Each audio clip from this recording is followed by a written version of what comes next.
Hey everyone, welcome back to the Beauty School Bobbi podcast. Today I am with Shane Hamilton, who you all are in for a treat. He is going to entertain you. This is going to be everyone's favorite episode and the most energy we have ever had on the show for sure. So Shane is definitely a person that immediately when we met just matched my energy. And I remember just being like, you are going to make so much money in this industry.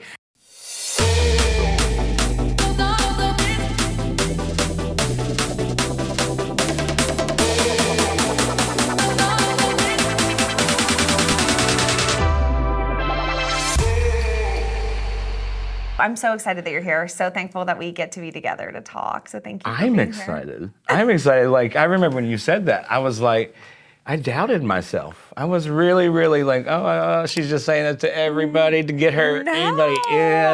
Yeah, it was. No, you have such an awesome story and I'm really excited to share it. And I think most importantly, like there's two things that you, that stand out to me about you. I think overcoming hardship and turning, life when life gives you lemons, turn into lemonade, like that's you. And you do it so positively and make people feel so good. And you just carry an energy about yourself that like literally we felt when you left. And so I'm excited to get into all that and just excited to show you off to the world because everyone is going to love you. So I want to kind of start by talking about you coming in to meet with me to come to beauty school. So you were at an interesting point in your life. Very much so. So let's talk about what that was like when you started.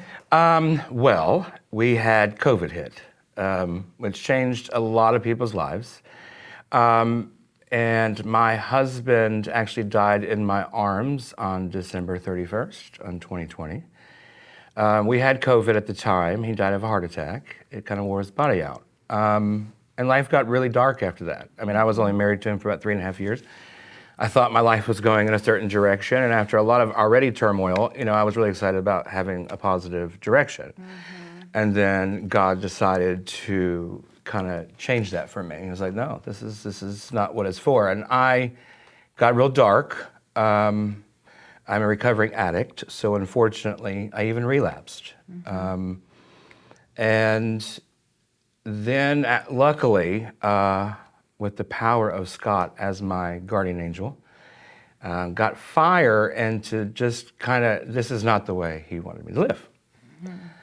So, you just try to find the positive in any possible thing you can and try to yin and yang with the bad stuff that was happening as much as you could, one day at a time. And then my dog died.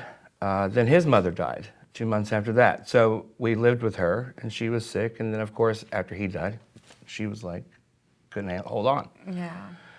Yeah. Things got really bad with the family. Luckily, the light was, I met someone unexpectedly during this time who, when walking into the room, had this aura of my husband around him. And I felt it was him pushing him in my way because within days, he was like, you need to be happy. He goes, let's find whatever it needs to do. And I said, I've always wanted to do hair.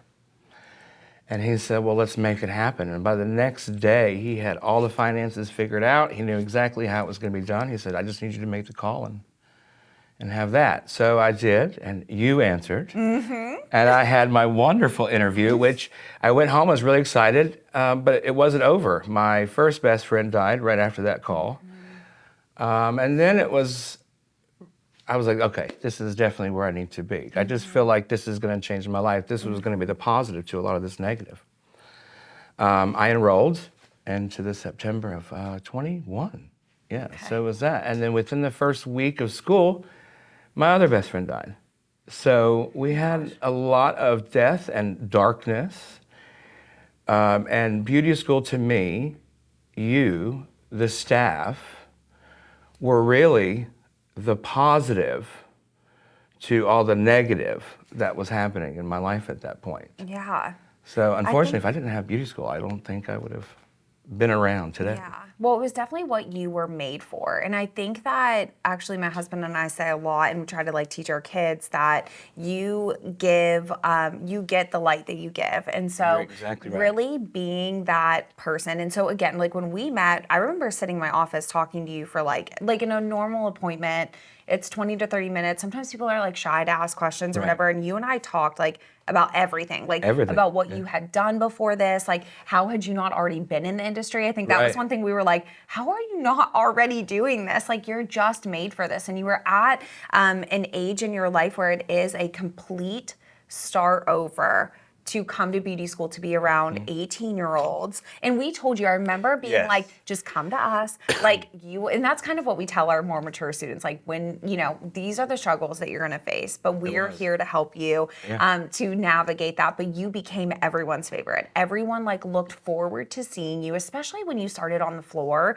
when you got out of your freshman class and you were taking clients, like everyone was so excited. Like, give it to Shane, he'll do it. If we needed anything, you didn't say no ever. You No. always did it. You were the loudest, most supportive person, Yes. whether you knew the people that were graduating or not. Yes. Out on that sidewalk, that was my favorite thing because I was like, you're making their moment. Because I think that moment is so special. And Yes. you really took Goosebumps. pride in being like, I'm going to encourage them. I'm going to be like the cheerleader that Yeah. gets everyone through it. So even through something that was so hard for you, like you facing so much loss, like you never deterred from like, this is what I'm supposed to do. You showed up every day, smile on your face, no matter what. I mean, you would email me and like we would kind of know what was going on, but like no one else knew that anything was happening. You were just loving and kind to every student, every client, like they loved you. Like it was just something that is so rare. I don't know if, I mean, now talking to you in this way, seeing that like maybe it was just all of those things that happened that you were like, I don't have a choice. Like, I Brings just tears to have to eyes. do this, But that's really who you were and what you are. And like all of us, like, so when you come in, we're all like, Shane, like so excited to see you. So it just is what you were meant to do. And I mean, from the moment I met you, I knew that you were going to be so successful in this. So coming out of something so dark to something so light is crazy. I think because though the darkness that was going on, I feel like being here, I felt a dad. I felt like a dad. I really did. Like I had you had 200 daughters. Like it really was. And then a few odd-end guys every now and then. And that's kind of how I felt. And there, I was going through some darkness, but everybody I feel is going through something. And it may not be the caliber of what I'm going through, but to them, it's important and it means a lot. And I felt like I understood that more than anybody, I guess, going through that time. So I felt like being that dad and just being supportive. And even if you were that person who wanted to talk badly, like it was just like, I'm okay with it. Whatever it makes you feel like you need to go good. I love the girls. I love the staff. TSP was a home, like instantly. So I felt like you had sisters and brothers and daughters and sons. And for me, my role for that was to encourage each and every one of them. If they're upset, like I would take them in the back and I didn't even know them and then let them cry, because some people just need that.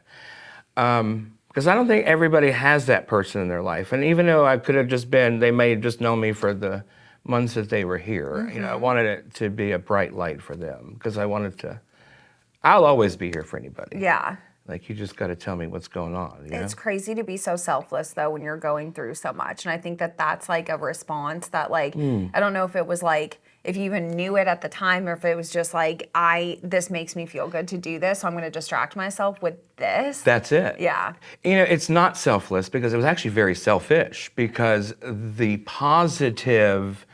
the fire that I got from people, the people that would come in and go, oh my God, or like hug you, or like that fire, that energy actually helped me get through it. So it was my drug that would just make me want to wake up every day. No, I get that for sure. So I think that I relate to you in a big way on that, where I feel like it makes me, feel better and I just can have a good day if everyone else is too, and you definitely did that. So there were faulty days. Like I'd come in here. I mean, heck, Chad and I had, an issue at one time. We had out, and Amber and all the we've had some issues with the teachers because my anger at the time, and I was just lashing out on the people who would let me lash out. Yeah. And I remember Amber even just pulling me aside like twice, and she just read an emotion on my face and just would let me go in the office and just literally crash on her floor.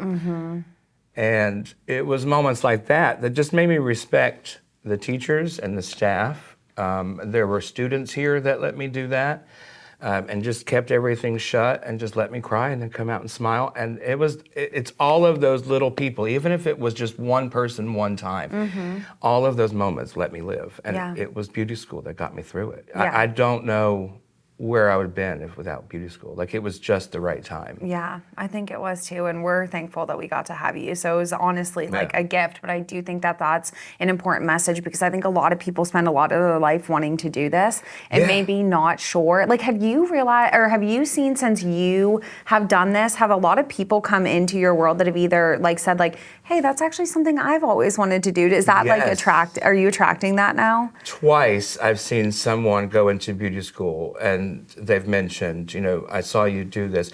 One even going into nursing school, when she had a year left in nursing school, and she said, seeing you go to beauty school at such a late age, she encouraged me to go back to school. So it can be done, and it is encouraging. And it's those moments. They're like, oh my God, so I was meant to do this. Yeah, absolutely. It was put in my path for a reason, to help others too, and even the small ways, which is why I love this industry so much. Because, coming from a dancing business, which I love changing people. Talk about a background. Let's talk about that for a second, because nobody knows you prior to this. What were you doing before? Because you have a crazy background. I moved here when I was 23 years old, almost 24, and I answered an ad in a newspaper, says ballroom dancing teacher needed. And of course I had some dancing background. I came here to work for Dollywood, but something else happened.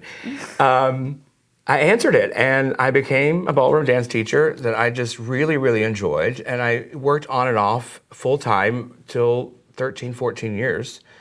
And you help people lose weight, or couples kind of reignite. We traveled, we did shows, we competed. I was a very competitive person, so I really loved that part. And it was great. It was a great part. I learned a lot of my sales from the industry. In fact, I owe all of that business to how I'm able to approach customer service, how I'm able to approach sales with people. That gave me the fire, but then I got old. Late 30s came, and I tried other jobs, and just wasn't in the managerial thing. The creative part wasn't there. And then all of this happened, and I was like, okay. Yeah. You've got to be happy, and you're not happy. So this has to happen. So that's kind of why. And I get the same fire when people turn around and they see that haircut or color or combo. And they cry, or they oh my God, this is the best color ever. You've made me feel so good. To me, that's the same reaction, that fire that makes you wake up in the morning. Well, I think so. I think that when we always say you're selling yourself, you're the product as a stylist, and I think the same when you were teaching ballroom dancing, because I think you're the reason that they're showing up, and you're the reason that they're there. So you graduated beauty school, and I think that we literally could have put you anywhere, but you ended up at Belleza, and I think that was the best place for you to be. I think that they needed you, and you needed them. I think that they love you for who you are. I hope so. And I think that that's awesome. They do. They tell me that anyway. I hope so. No, they do for sure. So tell me about what it has been like, because you've had a pretty interesting trajectory, that we would say this isn't normal, right out of beauty school, but you have climbed up this ladder very, very quick. So talk about what it has been like for you to go to the salon. So what the first little bit was the associate program education, and then to what you're doing now.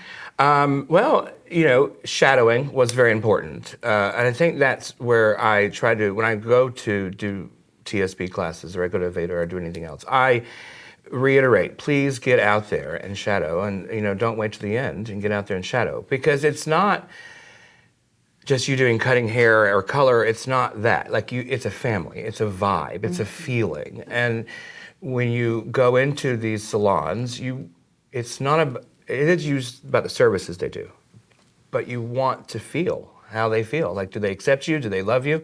Culture was very important to me. And a lot of salons I felt had the very same looking person almost through their whole staff. And as a client, I feel that walking in, I would like to see some differences. And when I walked into Belleza, it was as if Dorothy had reached Oz for the very first time. Like it was, like the feeling about that place was fantastic. The vibe was so good. It was like you kicked a hornet's nest. It was very busy, but very organized. I saw different ages. I saw different colors, sexual orientations. And of course, there are lots of loudmouths there, which I am very much. So I had to find that person and that place and that feeling that fit my personality. And I think I found it. Like it has been a great place. Yeah, Regina and Marwan, and I'm going to go on record saying this, are probably some of the best people you will ever meet in your entire life. You know, and coming in this business late at 40-something, like I've worked for a lot of people. I've worked for a lot of bosses.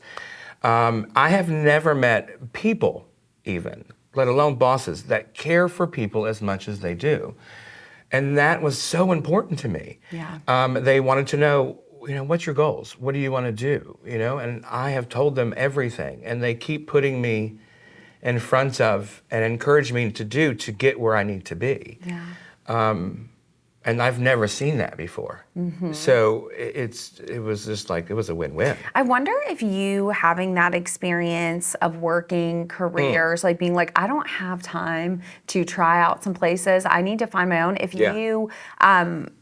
you saw that in them maybe sooner than other people would, or you saw the space you needed to go because you've had that experience. So when you're doing interviews, you were probably like, I know what to ask, I know what to look for. Right. I'm just going to be honest, I'm going to be myself, because at the end of the day, that's what they're going to get. Exactly. You know, I bet that helped you a lot. Yes, and age, experience does help you in that situation, which is why I guess I knew what I had when I had it, and I'm never letting it go. And that's what I try to reiterate, especially some of the younger people getting out in the business, is, you know, try to find that space where you know it's going to be forever. And it's okay that's why I want you to shadow, because you need to kind of go around. Some people may even shadow and go, this is just not what I want to do. Right. And why wait until the end of your year of beauty school when you can get out earlier and save you some time and money? Right. Not that that's a bad thing. You know, sometimes people go through things and figure out what they like and don't. And that's what being 19, 20, 21 is about. Right. I had that experience though. So I knew what I had, and I held on to it, and I will always hold on to it. They're great people. I'd probably take a bullet for both of them. Well, hopefully you don't have to, but No, hopefully I don't but have you to. would. So you've gotten training, obviously there, and you had your education days. So you still went through the process. How long was the associate program for you? Well, Belleza has a very unique program. They changed it right before I actually started, so I feel like I got a benefit from that. They allow you to go at your pace. So you have an assistant program, which of course you're, you know, doing the base colors and walking around and learning things and watching haircuts and cleaning.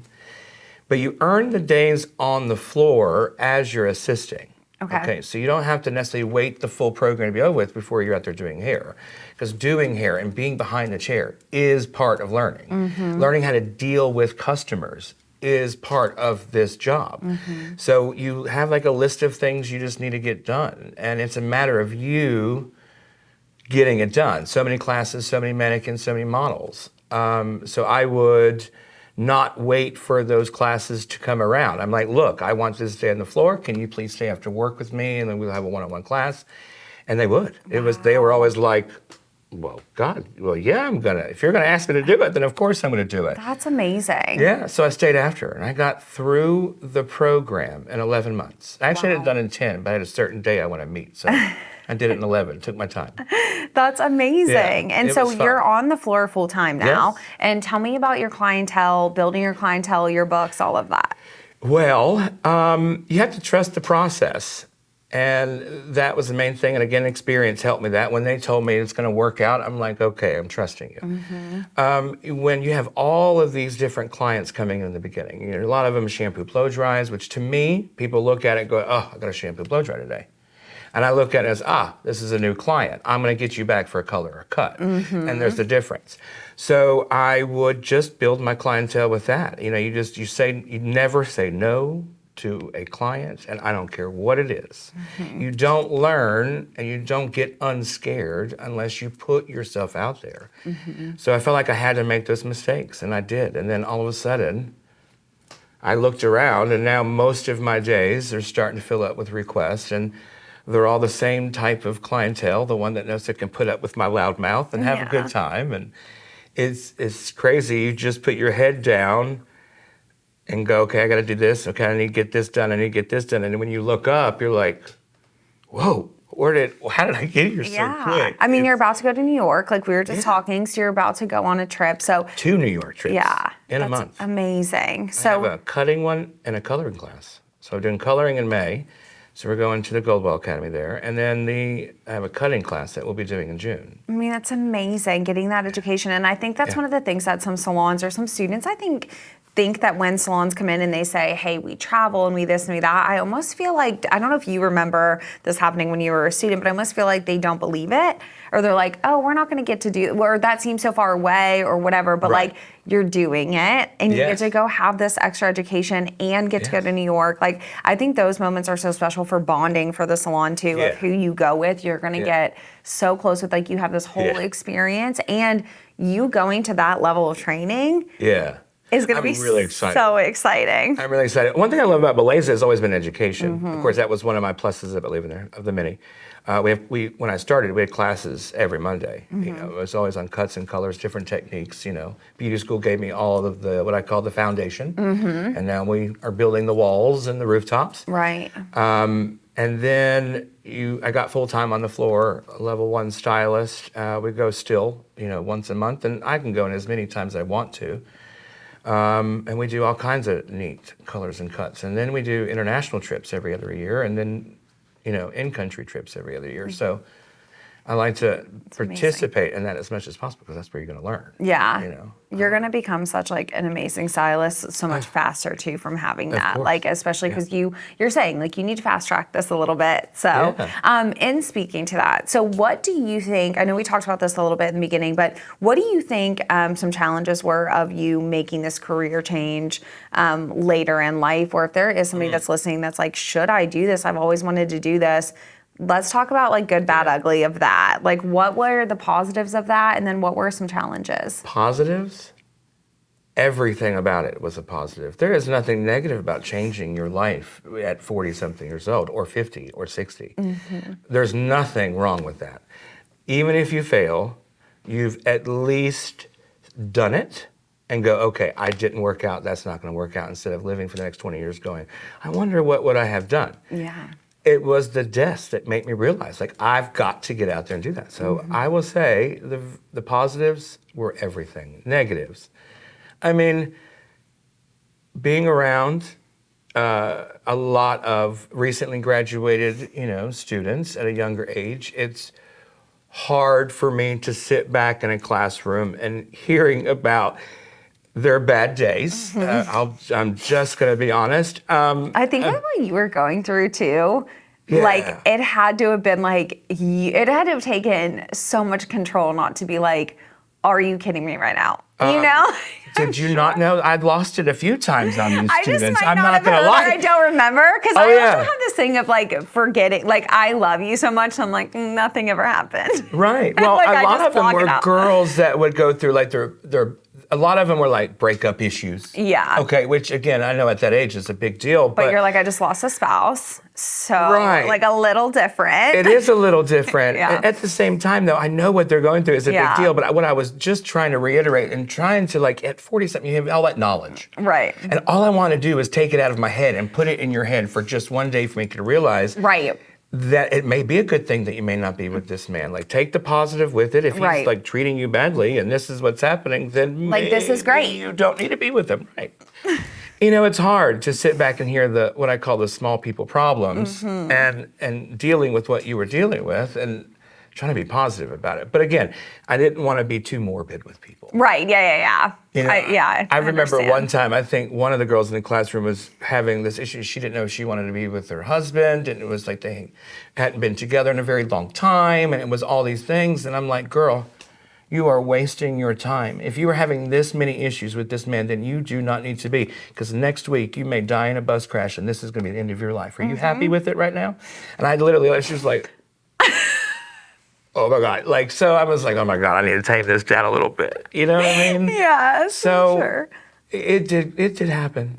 It did happen. I'm human. What about like coming back to school with like rules and with like uniform and schedule, because it is you know, we're training with younger people that sometimes want to push boundaries, or maybe they haven't had to follow rules in high school or whatever the situation was, haven't had it. How was that for you? For me, it was fine. I love structure. To me, rules are put in place for a reason. You know, and when you break rules, you are making an appearance that you are better than the person next to you. So, meaning you feel that you are better, that you don't have to follow those rules. So that's how I look at those people that feel like they just want to break the rules just because they want to break the rules. And I just don't have time or place for it.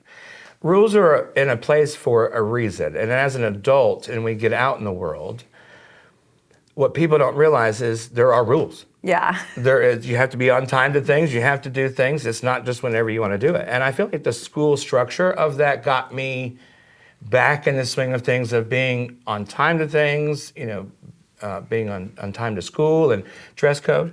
You know, it is what it is. Like people wanted to complain about dress code. Dress code is there for a reason, and it is what it is. If you don't like it, there's the door. Yeah. Like, this is the way it's going to be. And what people need to realize is that's the way it's going to be, and they just need to accept that and start learning instead of complaining about things. And you'll get a lot further in life when you just follow the rules, and listen to the rules, listen to the staff, and do your thing and move on. Yeah. It's true. And I feel like sometimes I have students that when they have been working, they're like, I don't need to be told when I need to be back from this or that. And I'm like, I know, but like, I know that you're going to be on time. And I know you're not going to skip. I know you're not going to leave if you see a client on your books, but we do have people in the building that are going to do that. So we have to have this, but I'm glad. But in the majority of the time, that's what happens though. You know, the people that are not here on time to school or not worried about their dress code are the ones that are not doing hair right now. Right, exactly. And it's because they cancel on the clients, or they're late for their clients, and you're putting that personality out there that I'm better than you, and I don't have to, and no one wants to see or hear that or feel that way. Right. So unfortunately, you have to follow those rules for that reason. I feel like a lot of people go into booth rental, you know, and stuff. I think a majority, from what I have heard, go into booth rental for that reason, because I don't want to have the boss, or I don't want to be told when I should or could or would have.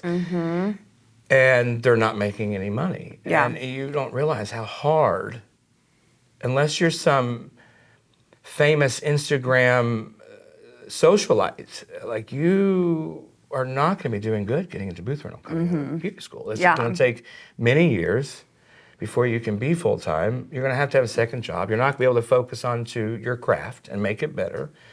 So unfortunately, I think a lot of times people fail because of that. Yeah, I think so too. And we also do have to remember that like not everyone is going. I have to remind myself of this all the time when we do have, because we have so many students that like not everyone's going to do this successfully for the rest of their life, and not everybody wants to. So there are people that are here that don't even really want this, and I'm like, that's not who we need to be giving all our time and attention to. So you're exactly right. So I know you've been teaching. You got to come back and teach for the night students. So tell me what that experience has been like for you, coming back and like talking to students, and what questions were they asking you at this point? So you've been out for a little over a year, is that right? Or is it? Yes, September. Graduated August 12th of 22. Oh, okay. Yeah, so almost August would 2 be years. 2 years. It's crazy. I've been doing job fairs. I've been doing some classes. Because of the teaching ballroom, I have this teaching feeling I love to educate. Yeah. Especially something that I'm passionate about. So coming back into the classes is fun. Like it's so cool, and it's actually very like Twilight Zone-ish, like to come back. You're like, I'm standing. I'm like, Am I supposed oh to sit my down? God, Like, I'm standing up you here. come in, holy put your crap. stuff down, sit at the desk. You're like, okay, I'm ready. It's so crazy. Time flies so fast. But yeah, it's great. I love it when they're in. And I will say, TSB is always great when you come back, and they're always so interactive.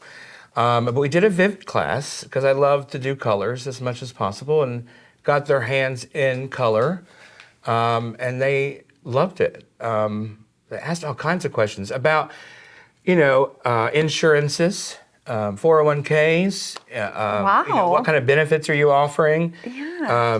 How much pay are you paying? What is the assistant program like?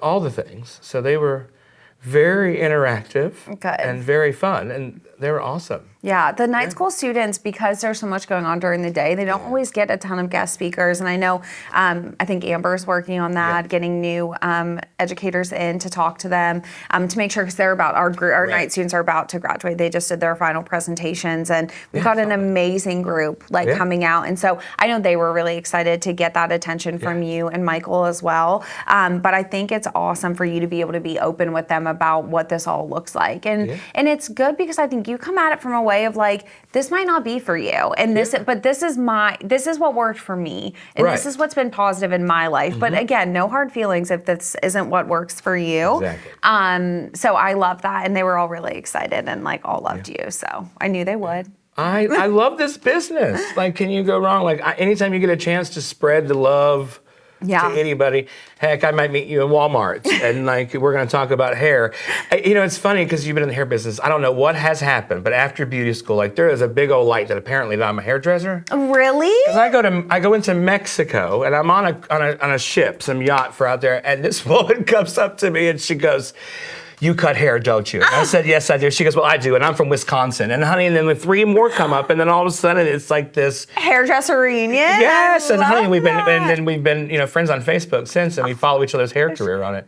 That's it's great. so awesome. Yeah. Like, you just radiate this industry. And I guess. knew, everybody that met you, I remember at orientation, everyone being like, oh, he's going to do so good. Like, you're doing it, and we're just so happy that you are, because we knew like the potential that you had, and like to see you go above and beyond even what we thought you were going to do. But that put pressure on me. I'm going to lie. Oh, really? Everybody that saw me in beauty school, I remember Adam even coming into the very first interview, and I remember him looking at me, and he goes, "Yeah, you got a good look." And then he just walks on, and he always tells me he's going to be good, or I'm going to be good. And that put a lot of pressure, but at the same time, it was what encouraged me, because I was like, oh my God, all these people think I'm going to be good, so I have to be good. Yeah. So it was a way to push me too, so yeah. I think it's hopefully there to build confidence too, to say like, we know that like you're going to be something, so do it. Like, don't drop this ball at all. I was hoping, at first I thought everybody was just like, oh no, no. She's just telling me that. No. But no. I love the job though. I love the job. And I said, one of the best things about this job, and I think I do well, is human connection. And I feel like you could just be a mediocre person that does just mediocre haircuts and color. Nothing extravagant. But if you can connect with people and relate to people in a way, that's what gets those people. Like, I've had 3 now letters sent to the store, handwritten, on how well they love their experience. And that means like the world to me. Yeah. Like, that's why you're doing this. Yes. Like, that's what it's all about. Like, It's you not want to about just make cutting hair. Yeah, exactly. You want to do pretty hair, but like it's not about that. Yeah. Like, you really spend time with them to like get to know them and like hear their stories. And I think that's going to happen a lot more, like I said, because I think what you put out is what you're going to get back. And I'm sure there's people in your chair that you're like, wow, you had a story we were supposed to meet. Like, I'm sure that's happened already. It is. I do get a lot of widowers at 60s or 70s, and they're women, of course. And they go tentatively into it, and then I'm like, it's okay, babe. Like, I've lost my husband too. I know how it feels. And then they just let it all out. And I've connected with a lot of like older women because of that little issue. But I think what most people don't need to realize, and I think whether you're in hair and any other business, what's going on in the world right now is a lot of negativity. And what we need to realize is I don't care what you believe, I don't care where you're from. You are trying to make a paycheck, you are trying to take care of your children, and you're trying to move on just like I am. And I feel like if we stop talking and we open our ears more to what people are going through, you will be able to relate to that person. And then there's that human connection. We're all going through the same stuff. We're all going through the same stuff. We all want that smile at the end of the day. And we're all just trying to get on. So I feel like we just need to step outside of our 2 feet sometimes. And that's what this job, I feel, is really about, this career's about. Yeah. Is because this is one of the few careers that you have that I get to touch and feel you. And like many people, you don't get that 2 feet unless it's family or someone close, right? Right. But you are in that 2 feet of space, and because of that, you want them to be able to be vulnerable with you. Yes. And be emotional with you. They may tell me they killed their husbands, and I probably wouldn't tell anybody. Like, you know. You're like, oh, that's interesting. Okay. Yeah, like, oh, well, how about those jets, you know? But they when you feel like they can let it out, and I feel like that's the connection, that's the experience that I want people to have sitting in my chair. Yeah. And that is the most important thing to me. Yeah. I mean, I will do you some good hair, and I will do a dang good color, but we're gonna connect, and that's the most important thing. Yeah, definitely. For me. And I'm so happy you get it, because it's hard to just, I mean, I think it really is, I'm learning that you have that inside of you to like want that or you don't. I think you can open yourself up to it if you're willing. But I think that that's what makes people great. Like that's what makes people great in this industry and memorable, and it makes other people want to be around this as well and want to come into this because they see you being happy and being fulfilled from what you're doing every day. And I'm happy that you found that, and I'm happy that we got to be a part of that story, because we're just, you know, so proud of you. And every time you come in, we're just so happy to see you. And I know the students like get so excited to see you too. So we're just so thankful. But I know you have a baby that's about to be born. So the exciting news is you're about to become a grandfather for the first time, like That's today. happening. Today, she is going in for inducement tonight, and we should have a granddaughter by tomorrow. I cannot which is wait to see insane. pictures. I know. So excited. Little so happy Kinsley for you. Grace, little beautiful girl. Oh, I can't wait. She's going to be so spoiled, and the outfits are going to be like so over the top. I'm excited, and I don't know how this anybody next can be a chapter parent right now. I know. It's so expensive. I know. You're like, and there goes all my money. That's why I had to start working. Yeah. And but thank you so much for being here. I love you, and I'm thanks for inviting me. so thankful that we got this time to talk. So you can see Shane at Belleza Salon and Spa in Knoxville and Bearden. So where can we follow you? Where can they book, like all of that stuff? My Instagram is Shane's_beauty spot. And you can find me at the Belleza webpage, bellezasalonspa.com. And the Belleza page too, which is Belleza Salon Spa Instagram. And you can find and book me there at any time. Awesome. Well, I can't wait. So definitely go see Shane, and make sure you remember to like, subscribe, review, give us all the things. We're thankful for you watching and thankful for you being here. And good luck with the new baby. I can't wait to see her. And that's it, guys. Thanks.